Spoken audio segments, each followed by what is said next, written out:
there was a fire in this property. A bunch of his gang friends all now move into that house. They kind of took the house over. You guys, more old battle-scarred Trenton stories here.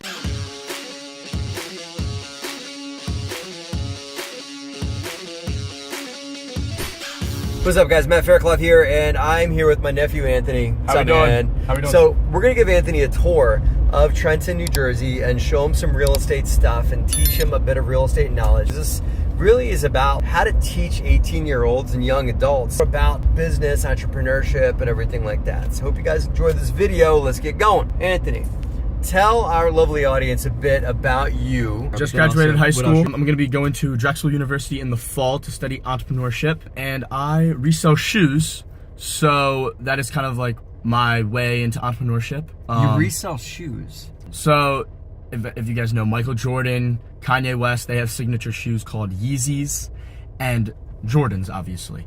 And with that comes a price tag, so I take advantage of that. Buy them for lower, sell it for higher. I'll buy used shoes, brand new shoes off just people in my local area, and across the country I ship. But you got started selling shoes on the smaller side, and you grew into it, more and more, right? Yeah. So when I was 14, I wanted to get into shoes. My parents were like, we're not just gonna buy you these shoes. You got to figure a way out to buy them yourself. So I just started buying a shoe there, selling a shoe here, buying a shoe there, selling a shoe here, and I got to the point. Probably in the past 2 years, it's really been like, wow, let me take a step back. I don't need to keep these shoes for myself. Let me sell them. So it's now gotten to the point where I'm moving like 50 pairs a week usually. And it's been a lot of fun and it's a lot of hard work, but it's gotten to a point now where I have just a system. I post the different things on Instagram, Snapchat, Facebook Marketplace. What's your IG real quick? D'Angelo Kickz, DANGELO All right, follow D'Angelo Kickz, guys. Quick, what's a few things that you learned, that are not necessarily about shoes, but just like business lessons that you got from selling shoes that you can convey to these folks? I would definitely say you're gonna lose money, and oh, no. Putting your own money in the game, putting your own skin in the game is the #1 thing I'd recommend to anyone who wants to learn how to make money in any business. You gotta put in your own skin in the game, because when you lose, you're gonna be like, oh, I really need to learn and do better. There's not a lot of deals where you make 100% return. There's gonna be a lot of deals in the beginning where you lose money. And I look at the loss, when the L is really a learning opportunity. Not a loss, but it's a learning opportunity. Nice. So the deals I've lost money on have been some of the most important deals in my growth. And now you reached out to me in between high school and college here and learn a little bit about the real estate business, right? And so I'm taking you down to one of our old playgrounds of Trenton, New Jersey. We still have a few properties here. What are you hoping to learn about real estate and entrepreneurship on this journey?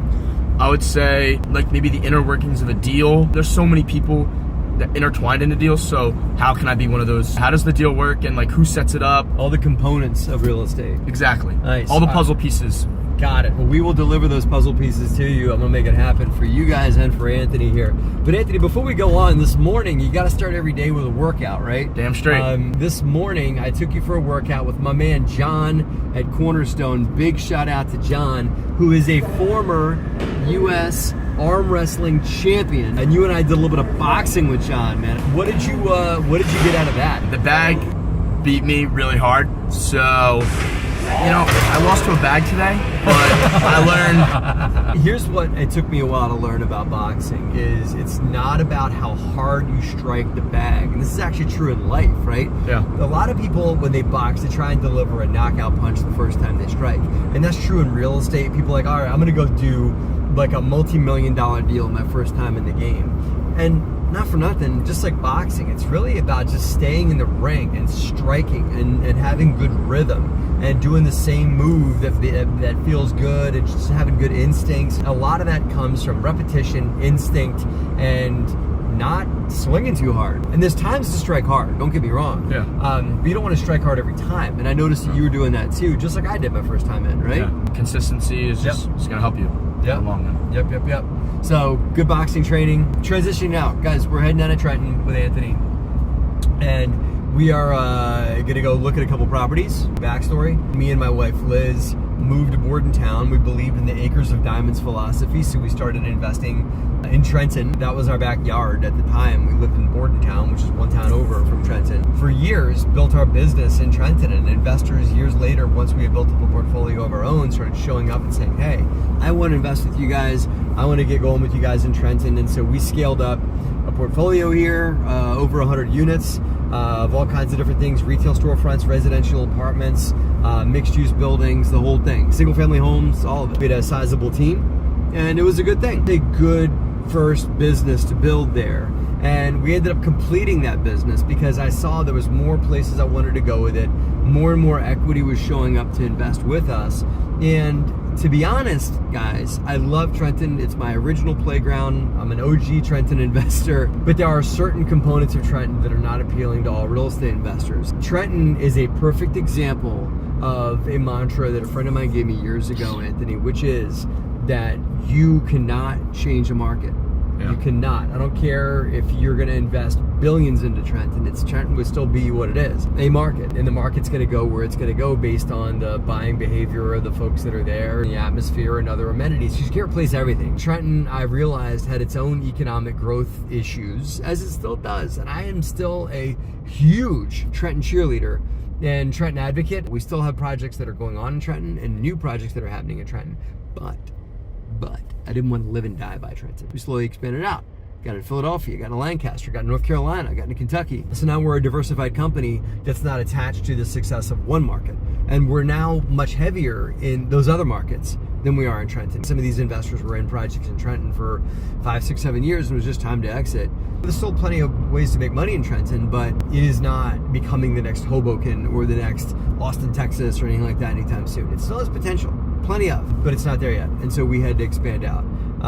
So I will show you guys and Anthony here some of the projects that we first got started on. We'll talk through some numbers on the deals and how we structured those and everything like that. So stay tuned. You excited? I'm locked in. Let's go. Go. All right.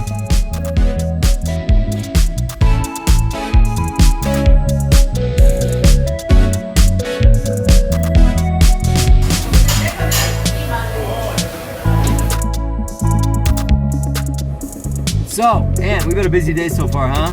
Busy indeed. We had an amazing lunch, right? Had an amazing lunch. Some great Puerto Rican food. Sat in on a few Zoom calls with Bigger Pockets. Yep. We went to a construction site, a new building that's being put together. Watched the inner workings of a deal happen. We said no to the first contractor. Had a contractor give us a number, and then he got to see. And you and I walked the site. Yeah. And it was pretty clear that the work was going to cost this much. I had said in my head the number was a really felt number was around $10,000, and then he came in at $32,000 for that work. Right? But I didn't just say, that's too high. Right? What was some tactics I get that you learn there, and just negotiating numbers and everything like that? You were like, I want to price shop. I want to definitely find the best deal, and if yours happens to be the best deal, I'd love to make it work, but I have to see the other options. And also, I took his number and I broke it down. It's one thing to say $32,000. But it's another thing to say, okay, well, that's just for labor, right? And well, that's just for labor. Okay, how many guys is he going to bring out? 5 guys, 2 weeks according to him. Then there's no way that was 2 weeks worth of work, Anthony. Less work. 4 or 5 days worth of work. And it worked out to be $80 an hour. And hey, that's great money. I sure do wish he was paying his labor that amount of money. Me too. I don't think he is. I think that was just an overbid. We left it. Seeing like the negotiation parts, I really personally enjoy that. Hearing no and kind of seeing how you can pivot from there and see different prices. So that's what I really enjoyed. Little field trip. We're in front of this building right here. Trenton, guys, okay? See that property right there? Anthony, I sold that building. He was my tenant. Ran a barbershop in that first floor storefront. Yeah, and I had another residential tenant, the guy that lives upstairs, still lives up there to this day. And the guy in the barbershop, kept doing well, and he kept building his business. He kept adding more chairs and having more barbers come and work for him. He's a great hustle-oriented barber. I decided, you know what, Anthony, I don't want to own this building anymore. I want to start exiting some of our Trenton stuff and, paying out my investors and moving forward, right? I told him, hey, we're going to be selling this building. Begged and pleaded me. Please sell it to me. I don't know if I'm bankable, but, I really want to buy the building. And so he and I sat down and worked it out where he was able to come up with some cash. But you know what, Anthony? I lent him the rest of the money myself, and I was the bank. So I banked him and believed in him that he could paid the money back. You know what? Paid it back. That's awesome. He did. We bought the building for like $80K. I renovated it, and years and years later, cash flowed it nicely, made lots of cash flow on it. Sold it to him for $150K, and he told me that he's then fixed it up further. I see he's no longer running a barbershop in there. He's got this multi-service business, which is pretty cool. The building's now worth over $200,000, and I'm so happy for that. I don't envy that, like, oh no, I missed out. No, I am super grateful that he was able to win on that, and I'm really proud that I was able to create a owner out of this just really hustler barber that was just trying to make better for himself and for his family. Cool story, huh? Yeah. All right. Yeah. All right. Let's go look at another one. Had that once in Trenton. 115. And then, where are we going now? We're gonna go check out one of the first single-family homes that I ever renovated in Trenton. I wanted to create home ownership. I still believe home ownership is a key to a lot of things, a key to helping people reach financial success and all that. This property right here, right? Yeah. So I bought it. This looks like it's okay. A little bump out at the top. Renovated it. I think I bought it for like, $60K, $70K. And I was trying to flip it, but then we got into the financial crash in 2008. So I got a tenant in there, and I tried to do a rent to own with them, where they would rent from me for a couple of years and then eventually get qualified to own it. They never got qualified to own it. They ended up moving out. I had another woman move in there, and I was actually happy with just the rent coming from it, so I was fine. Then one day, there was a fire in this property, and she had, this is scary, she had her window AC unit, and just all it was the cord on the window AC unit was crimped a little bit, books and stuff laying on top of it, so it caused enough resistance in the electrical line. Yeah. The electrical line on its own sparked up. Wow. And she got all her family out, and everything was fine. So we got an insurance settlement that came in. Insurance typically works as the money goes to your bank, and then you use it to renovate. And I said, you know what, guys, I've owned this property for a while. I just want to get out. Paid off the mortgage with the insurance settlement and reduced our obligation to the bank. And I knew the guy that owned the building next door. He said, this is why it pays to network, Anthony. You get to know other people. And I said, hey, I now own this building free and clear. I took the insurance settlement and paid the mortgage off. Yeah. And he agreed to buy it from me. They got my buddy that owned the building next door. So he bought it for a nice number and fixed it up himself. And now he owns two like little townhomes. 2 units. Yeah, right next to each other, and owns a lot of that block. So it was a win for him. Our very first property in Trenton. What was interesting is I bought it hoping to flip it, and it ended up backdoor turning me into the landlord. All right, Ants, you see that house over there? Yeah. So I bought that, and this was a good area. Several homeowners and like a lot of tenants, but people all took care of their properties and stuff like that around here. It was like 10 years ago. Bought the property, fixed it up, had a good tenant in there, and the neighborhood changed. Remember I told you earlier on the ride down, you can't change the market, you can only hope to participate in it. Well, this market, and this is what happens in cities sometimes, unfortunately, a bad element moves in. The local gangs and drug dealers moved into the area. New tenant moves in, claimed to be a single woman living in there with just her daughter. Brings her boyfriend, who's a part of the local business owners association, if you know what I mean, right?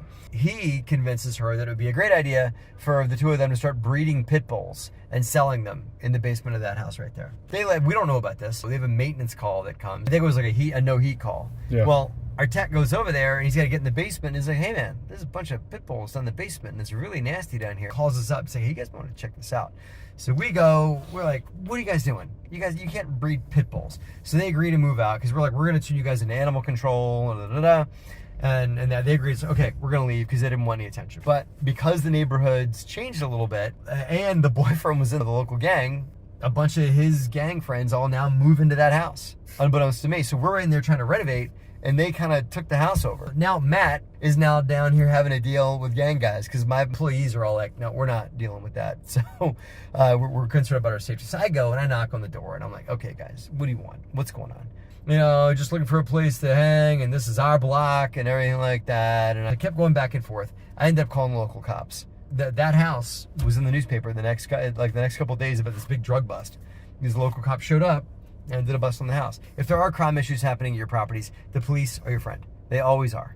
Getting the police involved if you've got a tenant that's making bad decisions, they normally will help you out. I mean, we like rented out apartments to police officers, Anthony, you know, and they've been able to help us turn properties around and stuff. So you can't make this stuff up, though, can you? No. Pit bulls. Cool. Pit bulls, drug dealers taking over our houses. Yeah. And then the cops made it right. Final story of the day, man.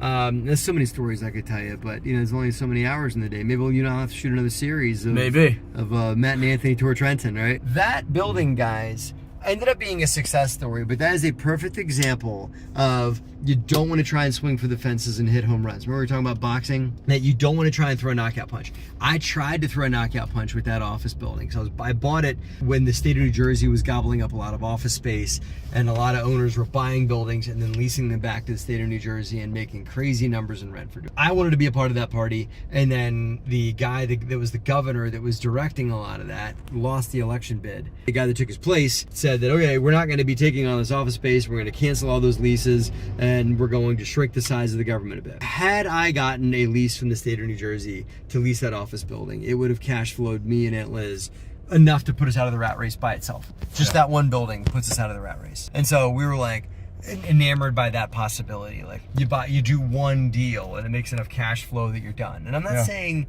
that you shouldn't try and do that. Maybe those things are good aspirations, but if you do that, and there's no plan B for if you don't connect and you don't hit the ball and hit a home run, there's got to be like, okay, well, what happens if I don't quite, complete it or whatever?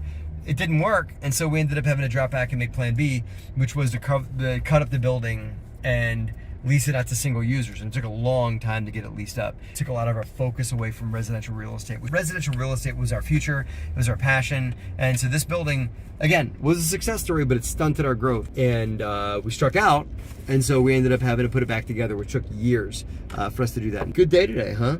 No, it wasn't a good day. It was a great day. Oh, cool. Hey guys, questions, comments below. I'm happy to give you guys more old battle scar Trenton stories here. If you guys want to hear them, just leave in the comment section. You guys want to hear more from us, and we'll shoot some more Trenton videos, and I'll take you guys down memory lane and tell you some of my old Trenton stories here. Sounds good. Thanks for watching, Anthony. Have a blessed day. Peace. If you like this video, here's a few more you might like too. Thanks again for watching. Make sure you subscribe and like this video.